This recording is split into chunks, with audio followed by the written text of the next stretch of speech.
Good morning, Jorge. Good morning, Michael. During our last encounter, we discussed education in general and what should be subsidized by the state and what not, and what should be the content of education, etc.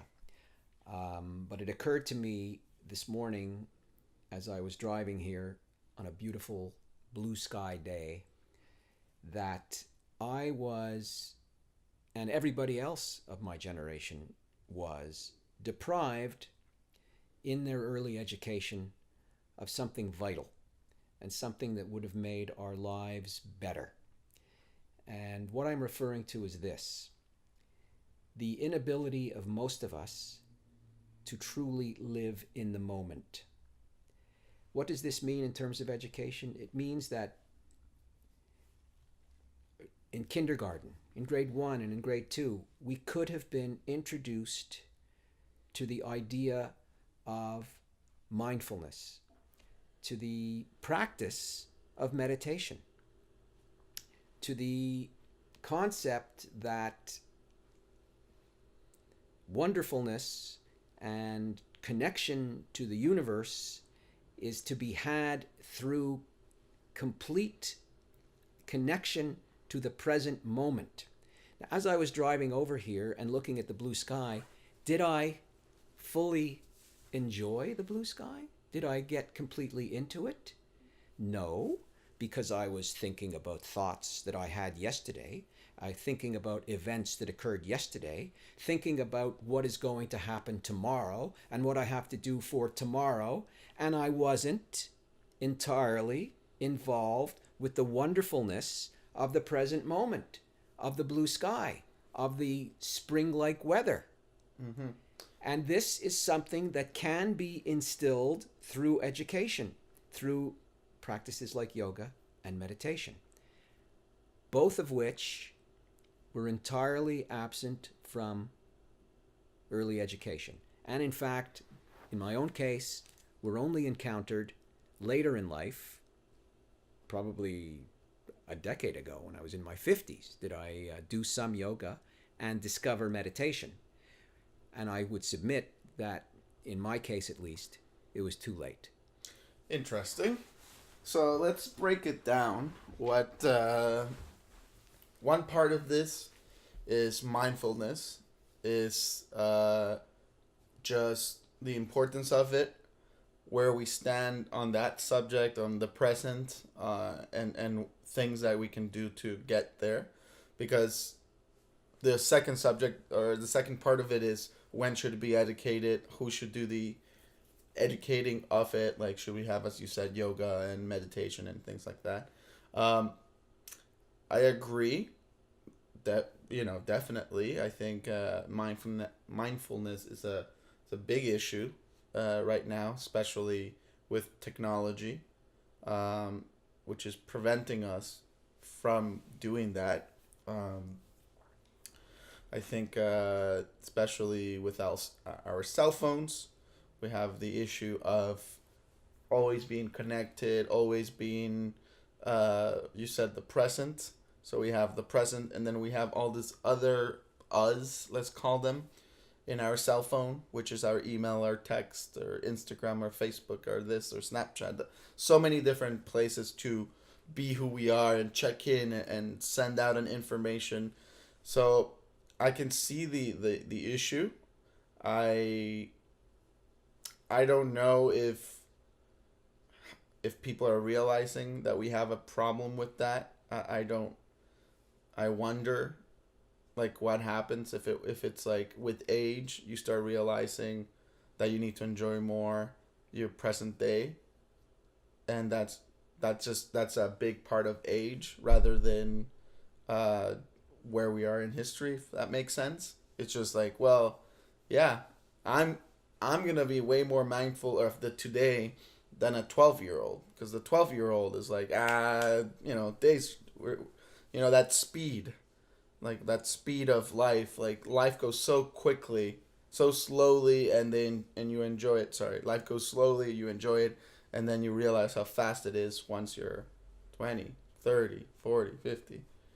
So I think there's a connection there, and I do believe that I think at different ages we should be doing different things in regard of mindfulness that apply to different stages in our lives. I think a 5-year-old needs to be taught mindfulness to make sense for them when they're 5, and a 20-year-old when they're 20, and a 30-year-old. Like, I think we're at, we're it's a different. I think that the concept of mindfulness and the ability to meditate and reap the benefits of meditation would be the same, would be analogous to a 5-year-old, a 4-year-old, a 6-year-old being exposed to, let's say, 3 languages in his home. And by the time this child is 7 or 8 years old, this child is fluently trilingual, because the mind, the brain of this 6-year-old, 5-year-old is so sponge-like and so susceptible and malleable that, yes, expose the child to 3 languages and the child will be trilingual in due course. Therefore, I am arguing, expose the child to these concepts of living in the moment, of fully seizing connectivity to the present, and that will be a tremendous benefit to the child as the child grows. Research is out there. It's showing that meditation can be a weapon against depression. Meditation and yoga can be antidotes for all kinds of psychological conditions. The research is happening. So the world is getting there. I mean, right now, if you go into a bookstore, and you'll find hundreds of books in the self-help section vis-a-vis getting yourself into that space. And over the last few decades, thousands of such books have been written. So the world is getting there. We live in a world where, when the Power of Now, The Power of Now by Eckhart Tolle, truly a great book, was on the New York Times bestseller list for, I think, 2 years. And stayed in number 1 for a good portion of that time. So I have to think, yeah, it's happening. But for myself, it didn't happen in my childhood. My brain is not what it was when I was 5 or 6, and I have a lot of difficulty in incorporating those concepts. Even though I recognize their value and their utility, I still cannot incarnate them and realize them fully in myself. And that's why when I drove here this morning, under the blue sky, I wasn't there in the moment. I was worrying about something that happened yesterday and worrying about something that's going to happen tomorrow. Right. But I mean, at the opposite end of it too, being worried about what happened yesterday and what's going to happen tomorrow does help you live your life, does help you be prepared for tomorrow, does help you. I agree. Part of me goes, if I was just worried about the today, it would be different than me being worried about tomorrow and in 10 years, and the whole like part of trying to build a career, trying to build a home, trying to, like we do have that idea of, I think it's a balance between mindfulness and just be worried about the today, but a lot of the times being worried about tomorrow is what fuels you today, right? Like that's, as you said, there are thousands of books, and I think that's an issue that a lot of people have decided to throw their thoughts into the hat, or whatever the expression is, and a lot of those thoughts could be ignored because they're just slightly quacky, as one says. Yoga and meditation have been around forever. I do believe that we're in a weird transition period, because generations before you were praying every day. And if you tell me that's not meditation, and the purpose of praying every day wasn't for meditation, yeah, that's what it was. The people were meditating every day. That's a thing that people, as religion lost its not as fervent or whatever. that part, now we need to figure out, we need to replace it with a secular way of meditating. Every night, taking a moment and meditating. That's what people used to do. They would stop, they would repeat the exact same words for 5-10 minutes. If you ask someone to do that today, without the religious part of it, it would be good for them. They would go to sleep easier. They would be in a better state. Another funny one, they say cigarette smoking was a good one for meditating, because you would go out, you would light a cigarette, you would take deep breath in, deep breath out, you do it for 5 minutes. Like a researcher said, it's bad for you, but it's a weirdly, people who were doing it were getting they were taking meditative pauses throughout the day. I have to say that I never heard that one before. Yeah. I have heard and partially accept the notion that religious people doing their devotions are effectively meditating. However, I still cannot put much credence into that activity, because those people are still engaging their intellects with notions of the supernatural. Oh yeah. I meant it more like we're in the transition period that we stopped doing it. I think we're doing so much of that right now. Like we're like, oh, the past. I mean, we accelerated one in the last 100 years, or even less, 50 years. We're going like, we went from 50 to 100. So I think we need to kind of figure out what we, the things that our grandparents were doing, and beyond, that we could do now. People were walking a lot more. So as you said, that whole idea of mindfulness and looking up at the sky, it's like, yeah, if you walk, you're going to notice. I love walking to places when I can, because even if it takes the extra 5 minutes, you were present, you're there. You can't, like, walking is not sitting down and something getting you somewhere. You have to physically, you got to take one step at a time. You're going there. And I think as soon as you said, in school, it'll be great if we start teaching more meditation, so that people see the value and they can find their own way of always being like, I enjoy the moments of quiet. There's a lot of people that, and I can include myself, I have 0 moments of quiet. And the worst is now it's becoming even more.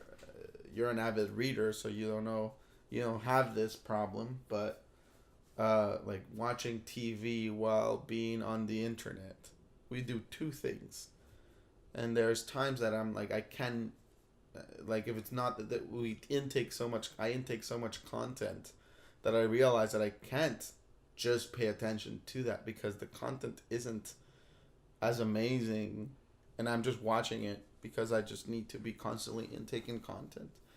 I think that's a part that you might be surprised on how bad it is, if you thought you weren't in the moment. That does alarm me about the current generation. But referring to my generation, I, between the years 1951 and 1968, my first 17 years, I probably never encountered the concept of mindfulness. I never encountered the practice of yoga. I did when I began university in 1968. These concepts and practices appeared to me to be hippy-dippy, new age kind of stuff. Because I was such a reactionary at the time, so right-wing, they appeared to me to be frivolous and not anything that I would be interested in. Certainly a mistake, absolutely.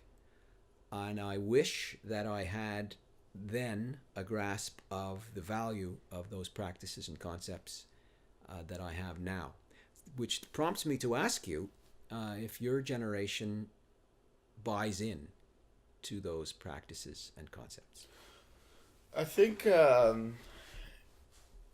especially when it comes to yoga, in my life at least, and what I'm listening to other podcasts and news and on the subject, let's say, I think it's coming out of the initial encounter with all this stuff.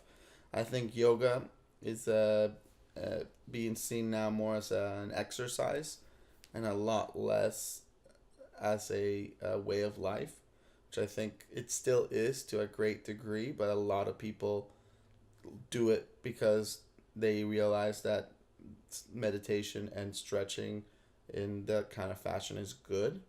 They might not actually be a believer of their yogi. As I think when it started for you, it was definitely like, oh, you have this yogi, you have this religious, spiritual side to it. I think a lot of people are finding yoga good in an exercise manner, in like a meditation, but they won't take it to the spiritual level. Um, so I think we're at that moment of um, still information that we have at our fingertips. People are now more willing to try something else because they can go on the internet and read up on it and do it. Let it be a diet, I think, or meditation, or try some weird new thing. Uh, this it's an annoyance, but Does everyone in your circle understand the term mindfulness? uh, they might in a very not what's it called? Like they might definition wise like that heard of it, but you're not gonna catch them dead actually trying to do it. But what you will, if you have a party, let's say, so you have 15 people, you will have one or two people that do meditate. You will have people that do yoga. So you see in a group, you know that there's people that are actually trying, that read books on it, or that I have noticed that much. But the amount of friends that I can say meditate it's a small number. A lot of them understand that it exists, understand that maybe they have done yoga, and they might kind of have the reactionary attitude towards it. But the good thing right now is because of the internet, people are able to go on the internet, read up on it, and they might try it. And I do see a lot of that. I do see a lot of people that listen to podcasts. There's this comedian announcer called Joe Rogan. He has a podcast in which he'll bring in people from very like a physicist, and then the next day he might have someone who's making a temple for a spirituality. So you have this like interesting balance. So that guy gets millions of listens. So I can only assume that people are paying a certain degree of attention, because if he's popular, people are saying things. Um, what do you think if you were the one in charge? What would you do to teach the 5 year olds? But what also would you do to get the 40 year olds? For the 5 year olds, I would introduce yoga as a course in public school, compulsory course. I would introduce mindfulness as a course in public school. They could go together, yoga, mindfulness.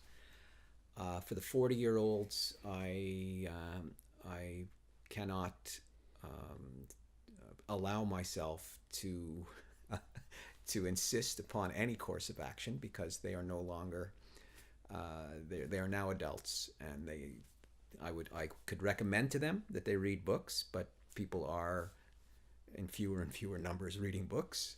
I could recommend Wait, to wait, wait. them. No, we went back to this. This is not the truth. I sent you an article with the research stating that is not the truth. I sit occasionally on buses and on metro trains, and I see very, very few people reading newspapers or books, and I see more and more people with earbuds in their ears listening to their iPhones or their iPads, and I draw conclusions from that. Right. I mean, I think what I said before about we're consuming content day and night. I think that's the part of it. Before, people would consume content throughout the day in small doses. Now it's when you wake up to when you fall asleep, you're consuming content. That includes reading books. That can include listening to books. That can include listening to movies. Because you see those people with earbuds. So if they're listening to an audiobook, it doesn't count. That's true. You have me there. You know, if you're listening to a podcast, is that not the same as reading a newspaper a lot of the times? I'm also I'm giving my opinion on this based on my own behavior, which I've noticed lately. Since I've become the owner of an iPad about 6 months ago, this extraordinary, amazing, absolutely life-changing device, I notice that I am reading less in terms of books and reading more in terms of media, because I have this connection to the entire universe of ideas and the universe of media Right. in my hands, like a book. Therefore, I'm reading fewer books. But that also, I'm trying, but it's a tough one. I was never good at reading books, if that makes sense. Like my attention span my reading wasn't as fast as my thinking, if that makes sense.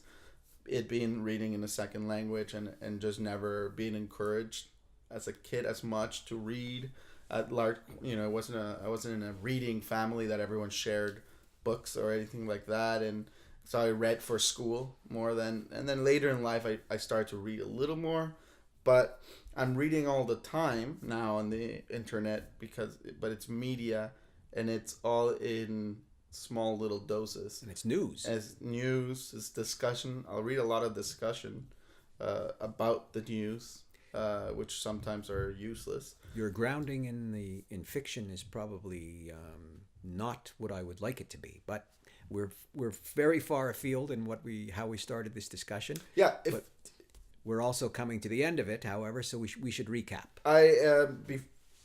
One step just to share something that's interesting, that it's in the mindfulness, but it takes it to a new level. Critical thinking. There's an issue with critical thinking, and I'll just say the word Trump, and that's enough for me to explain why we're in a crisis with a lack of critical thinking. Because that's an easy. You have millions of people that lost their moment of critical thinking in the U.S. But on that topic, I should just make this quick observation. I noticed that on the top of the New York Times front page, where it used to say all the news that's fit to print in a little box, it now says truth. There is no alternative. And that, of course, is a direct contradiction of what Kellyanne Conway, one of Trump's senior advisors, said about alternate facts. And I don't like anyone who thinks they can hold the truth. That's a tough one. The truth, a fact is not the same as the truth, because even scientific facts change. I think in this instance of the New York Times using that word truth, you could readily argue that what they mean are facts. I'm with you. It's just whenever anyone in the media or a politician says they have the truth in their hands, nothing good has come out of it in society. People have died. I'm a fan of saying, like, here's my idea. We can try this. This is what I think happened. This is how we can fix it. I'm a fan of that, especially when you're not a scientist and you didn't do a scientific method to come to this truth that they're saying. But to be absolutely rigorous, Jorge, I have to say this to you. When they talk about truth and they don't connect it to any particular issue, they're talking about something abstract. Truth as an abstraction. There is no alternative to truth as an abstraction. That's true. Yeah. I you know what? We go by that, I like it in the sense of, like, no one controls it. Doesn't matter what you say. But to go back to, this has been all around, which is great, fun. They were to the critical thinking part, and and there's research being done that would kind of go into this teaching. They want to teach kids. Do you know jujitsu? Do you know combat arts? You know, the locking and that. Mm-hmm. They're teaching kids and doing research, kids and adults, about using jujitsu in an educational sense, because it teaches you critical thinking in the sense of what's that called? You have to react. You cannot ignore it. You cannot deny the truth. in jiu-jitsu, you're against an opponent. If that opponent does something to you, you cannot ignore what they did. You have to come up with a solution. You have to say, well, either I have to do this, because if not, they'll do this to me. And there's this researchers that are using it to teach kids how to critically think, how to understand that just because you want to say this is the truth, you take someone to jiu-jitsu, and I'm sorry, you can ignore things, but up until a point, there's the I can't remember what the word was, ultimate truth or a fact is you're pinned. There's no matter how much you claim you're not, you have to figure out how to get out of this situation. And they apply it, they want to apply it to kids so that when they see an issue in life, politics or history or something, they go, well, this is what I got. I need to figure out a solution.